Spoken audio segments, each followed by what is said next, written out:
pouvez rentrer. Vous pouvez rentrer. Voilà un appareil de traitement. Vous pouvez rentrer, il n'y a pas de danger tant que le... Intarissable sur son service de radioscopie, le professeur Cantor est une sommité dans son domaine, mais surtout un grand passionné.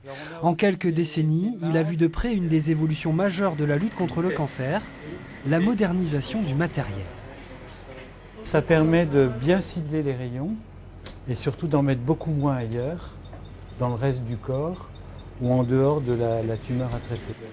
Pour en arriver là, le chemin a été long. Nous sommes en 1924. Jean-Alban Bergognier donne son nom à cette fondation. De l'électricité médicale en passant par les balbutiements de la radiothérapie jusqu'à la chimiothérapie.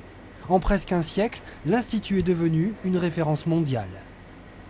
On a des évolutions qui sont nées ici, dans des localisations tumorales qui sont nos objets de recherche, essentiellement le cancer du sein et une maladie rare qui s'appelle les sarcomes.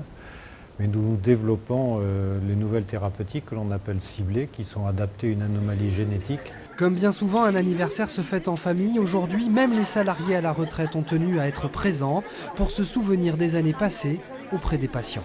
Ils arrivaient de très loin, certains, et nous, on était là, on faisait un peu la part de la famille. On faisait du tricotage ensemble, les week-ends, on faisait du canevas, on faisait des tas de choses pour occuper un peu et essayer de faire oublier quelque part la maladie aux patients.